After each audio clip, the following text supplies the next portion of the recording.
ಭಾಗ್ಯ ದೇವರು ಎಂದು ಕರೆಯುತ್ತಿದ್ದಾರೆ. ಅಲ್ಲದೆ ಈ ಕಳ್ಳ ವ್ಯವಹಾರಕ್ಕೆ ಅವರ ಸೋದರಳಿಯ ಇನ್ಸ್ಪೆಕ್ಟರ್ ರಮಾಕಾಂತ್ ಅವರ ಬೆಂಬಲವಿದೆ ಎಂದು ಜನರು ತಮ್ಮೊಳಗೆ ಮಾತನಾಡಿಕೊಳ್ಳುತ್ತಿದ್ದಾರೆ. ಕಳ್ಳರನ್ನು ಹಿಡಿಯುವವರೆಗೆ ಕಿಸೆ ಕತ್ತರಿಸುವಂತಾದರೆ ಈ ನಮ್ಮ ದೇಶದ ಗತಿ ಏನು? ಮೇಲಾಧಿಕಾರಿಗಳು ಇದರ ಬಗ್ಗೆ ಸ್ವಲ್ಪ ವಿಚಾರಿಸಬೇಕು.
ನಿನ್ನ ಜೀವಂತ ಸುಳಿಸಿದೆ. ಜೀವಂತ ಸುಳಿಬಾರದು, ನಿನ್ನ ಜೀವಂತ ಸುಡಬಾರದು.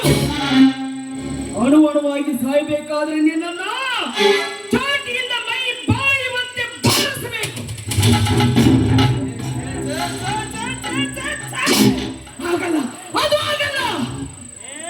ಅವನನ್ನು ಒಂದೇ ಸಲ ಗುಂಡಿಟ್ಟು ಕೊಂಡೆ.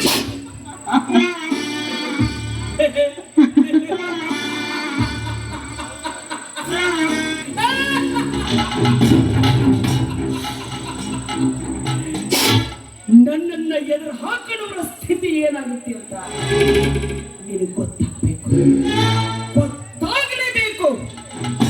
ಇನ್ನು ಮುಂದೆ ನೀನು ನಾನು ಹೇಳದಂತೆ ಕೇಳಿದ್ರೆ ನಿನಗೆ ಒಳಿತು, ಇಲ್ಲವಾದರೆ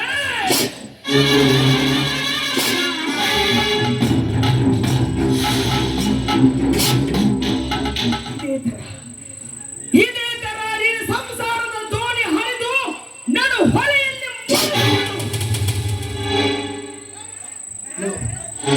ನಿನ್ನ ಇಷ್ಟು ಬೇಗನೆ ಸಾಯಬಾರದು. ನಾನೇನು ಅಂತ ನೀನು ಗೊತ್ತುಪಡಿಸಬೇಕು. ಈಗಲೇ ನೀನು ಒಂದು ಕತೆ ಕಾಣಿಸ್ತೀನಿ. ಈಗಲೇ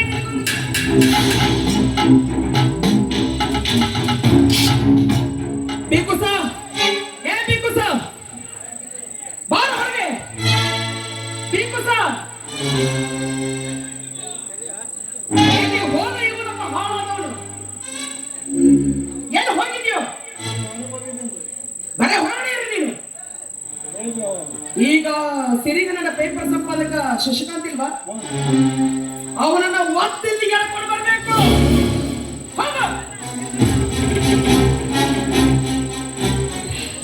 ಅವ್ರಿಗೆ ಸ್ಥಿತಿ ಕಾಣಿಸ್ಬೇಕು. ಇಲ್ಲವಾದ್ರೆ ಮುಂದೆ ಬರುವ ಪ್ಲಾನ್ಗಳೆಲ್ಲ ಸಕ್ಸಸ್ ಆಗೋದಿಲ್ಲ, ಎಲ್ಲ ಹಾಳಾಗಿ ಹೋಗುತ್ತೆ. ಹೇಗಿದ್ರು ಈ ಸಲ ಎಲೆಕ್ಷನ್ಗೆ ನನಗೆ ಟಿಕೆಟ್ ಕೊಡ್ತೀನಿ ಅಂತ ಹೇಳಿದ್ದಾರೆ ನಮ್ಮ MLA ಸಾಹೇಬರು. ಆದಷ್ಟು ಬೇಗ ನಾನು ಎಲೆಕ್ಷನ್ ನಿಲ್ಲಲೇಬೇಕು. ಏನ್ ಮಾಡಲಿ, ನನ್ನ ನಡು ದಾರಿಯಲ್ಲಿ ಅವನೊಬ್ಬನೇ ಮುಳ್ಳಾಗಿ ಬಿದ್ದಿರೋದು. ಆ ಮುಳ್ಳನ್ನ ಇವತ್ತೇ ಹೊಸಕ್ಕೆ ಹಾಕಬೇಕು.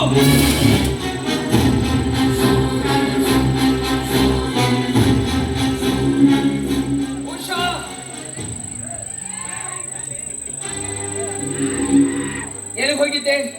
ಅಮ್ಮ, ಅದು ನಾನು ಗೆಳತಿ ಮನೆಗೆ ಹೋಗಿದ್ದೆ ಮಮ್ಮಿ. ಗೆಳತಿ ಮನೆಗೆ?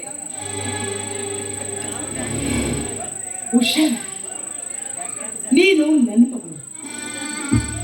ಹೀಗೆ ಒಬ್ಬೊಬ್ಬಳಿ ತಿರುಗೋದು ತಪ್ಪು ಅಂತ ನಿನಗೆ ಗೊತ್ತಾಗಲಿಲ್ಲ. ಅದು ಅಲ್ಲದೆ ಈ ಚಂಚಲ ದೇವಿಯ ಮಗಳು ಹೇಗೆ ಅಡ್ಡಾಡ್ತಾ ಇದ್ದಾಳೆ ಅಂತ ಊರಲ್ಲಿ 4 ಜನ ತತ್ತಮೊಳಗೆ ಆಡಿಕೊಳ್ತಾರಮ್ಮ. ಆಡಿಕೊಳ್ಳುವರ ನಡೆ, ನುಡಿ, ರೀತಿ, ನೀತಿ ಚೆನ್ನಾಗಿದ್ರೆ ಅಲ್ವೇನಮ್ಮ ನಾವು ಅವರಿಗೆ ಹೆದರೋದು? ಹುಚ್ಚಿ ಹುಚ್ಚಿ, ಹೊರಗಡೆ ಏನಾಗುತ್ತೆ ಅಂತ ನನಗೆ ಚೆನ್ನಾಗಿ ಗೊತ್ತು. ಅಂಥದ್ರಲ್ಲಿ ನನ್ನ ಮನೆಯಲ್ಲಿ ಏನ್ ನಡೀತಾ ಇದೆ ಅಂತ ನನಗೆ ಗೊತ್ತಾಗಲ್ವಾ? ಎಷ್ಟೇ ಆಗಲಿ ನೀನು ನನ್ನ ಪ್ರೀತಿಯ ಮಗಳು. ಆಗಬೇಕೆಂಬುದೇ ನನ್ನ ಆಸೆ. ನೋಡಮ್ಮ ಉಷಾ, ಹೆಣ್ಣಿನ ಜೀವನ ಅಂದ್ರೆ ಮುಳ್ಳಿನ ಹಾಸಿಗೆ ಮೇಲೆ ಮಲಗಿದಂತೆ. ಅದಕ್ಕೋಸ್ಕರ ನಿನಗೆ ಹೇಳ್ತಾ ಇದ್ದೀನಿ, ನಿನ್ನ ಮೇಲೆ ಒಬ್ಬೊಬ್ಬಳಾಗಿದ್ರಿ ಗರ್ಬಿಡ.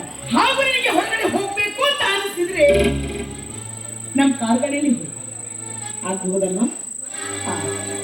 ಓ ಅಳಿಯಂದ್ರೆ ಬಂದಿದ್ರು, ನಾನು ನೋಡ್ಲಿಲ್ಲ. ನೋಡು, ನಮಸ್ಕಾರ ಅಳಿಯಂದ್ರೆ, ಬಂದು ಬಹಳ ಹೊತ್ತಾಯ್ತೇನೆ.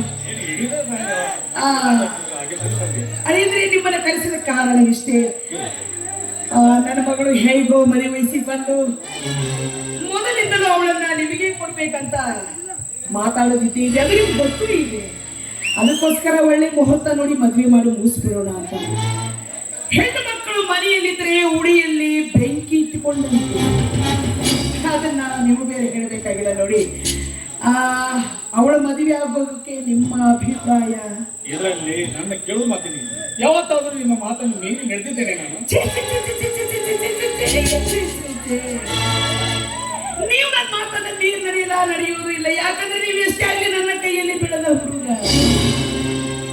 ನನ್ನ ಮಾತು ಕೇಳ್ತಾರೆ ಅಂತ ನಾನು ಅತಿಯಾಗಿ ನಡ್ಕೋಬಾರ್ದು. ನೋಡಿ, ನಿಮ್ಗೆ ಅವಳನ್ನು ಮದುವೆ ಆಗೋದಕ್ಕೆ ಒಪ್ಪಿಗೆ ಅಂದ್ಮೇಲೆ ಒಳ್ಳೆದಾಯ್ತು. ಇದೇ ತಿಂಗಳಲ್ಲಿ ಒಳ್ಳೆ ಮುಹೂರ್ತ ನೋಡಿ ಮದುವೆ ಮಾಡಿ ಮುಗಿಸ್ಬಿಡೋಣ. ಸಂತೋಷ, ತುಂಬಾ ಸಂತೋಷ. ಅಮ್ಮ, ಅದು ನಾನು ನೀನಿನ್ನು ಕಲಿಬೇಕು ಅಂತ ಮಾಡಿದ್ಯಾ ಅಲ್ವಾ? ಕಲಿಯಂತೆ. ಇಷ್ಟು ವರ್ಷ ನೀನು ಹೇಳೋದಕ್ಕೆ ಕೇಳ್ತಾ ಇದ್ದೀನಿ ತಾನೆ. ನೀನು ಹೇಳಿದಕ್ಕೆ ಇಲ್ಲ ಅಂದಿಲ್ಲ, ಕಲಿಬೇಕಂದೇ ಕಲಿಸಿದೀನಿ. ಏನು ಮುಂದಾದ್ರೂ ನೀನು ನಾನು ಹೇಳಿದಂತೆ ಕೇಳಬೇಕು. ನೋಡಮ್ಮ, ನೀನು ಕಲ್ತದ್ದು ಸಾಕು. ಇನ್ನೇನೇ ಇದ್ರು ಅಳಿಯಂದ್ರನ್ನ ಮದುವೆ ಮಾಡಿಕೊಂಡು ಸುಖವಾಗಿ ಜೀವನ ನಡೆಸುತ್ತನ್ನ ನೋಡ್ಕೋ. ಹಾಗಲ್ಲಮ್ಮ ಉಷಾ, ತಾಯಿ ಮಾತಿಗೆ ಎದುರು ಮಾತಾಡೋದು ಒಳ್ಳೆ ಮಕ್ಕಳ ಲಕ್ಷಣ ಅಲ್ಲ. ನನ್ನ ಮಾತಿನ ಅರ್ಥ ನಿನಗಾಯ್ತು ಅಂತ ತಿಳ್ಕೊತೀನಿ. ಒಳಗಡೆ ಹೋಗಮ್ಮ, ಊಟ ಮಾಡಿ ರೆಸ್ಟ್ ತೆಗೆದುಕೋ. ಅಮ್ಮ, ಒಳಗೆ ನಡಿಯಮ್ಮ. ಉಷಾ,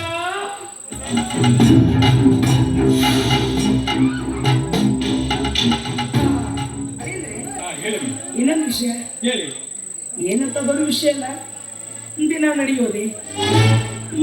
ಪ್ರತಿ ಸಲ ಕಳಿಸುವಂತೆ ಈ ಸಲನು ಲಾರಿ ಲೋಡ್ ಮಾಡಿ ಬಾಂಬೆ ಕಳಿಸ್ತಾ ಇದ್ದೀನಿ. ಅದರಲ್ಲಿ ಒಂದು ಸ್ವಲ್ಪ ಚೇಂಜ್ ಇದೆ. ಏನಿಲ್ಲ, ಅಕ್ಕಿ ಮೂಟೆ ನಡುವೆ ಗಂಧದ ಕಟ್ಟಿಗೆಯನ್ನ ಸಾಗಿಸ್ಬೇಕು ಅಂತ ಮಾಡಿದ್ದೀನಿ. ಅದಕ್ಕೆ ತಾವು ಸ್ವಲ್ಪ ಹೆಚ್ಚಿನ ಕಾಳಜಿ ವಹಿಸ್ಬೇಕು. ಅಳಿಯಂದ್ರೆ ನೀವಿರುವವರೆಗೂ ನನಗೆ ಯಾವುದಕ್ಕೂ ಚಿಂತೆ ಇಲ್ಲ. ನೀವು ಚಿಂತೆ ಹಾಗಿದ್ರೆ ನನಗೆ ಒಂಥರ ಹುಲಿಯಿಂದ ಹಾಗೆ.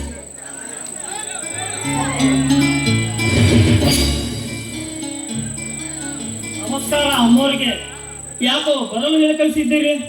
ಓಹೋ ಶಶಿಕಾಂತ್, ಏನು ಶಶಿಕಾಂತ್, ನೀನಿನ್ನು ಈ ಭೂಮಿ ಮೇಲೆ ಬದುಕಬೇಕನ್ನೋ ಆಸೆ ಇದೆಯೋ ಅಥವಾ ಇವತ್ತೇ ಪ್ರಾಣ ಬಿಡಬೇಕು ಅಂತ ಮಾಡಿದೆಯೋ? ವಿಷಯ ತಿಳಿಸದೆ ಹೀಗೆ ಕೇಳಿದರೆ ಏನು ಹೇಳಬೇಕು ಅಮ್ಮೋರೆ? ವಿಷಯ ಗೊತ್ತಾದ್ರೆ ತಾನೇ ಅದಕ್ಕೆ ಸರಿಯಾಗಿ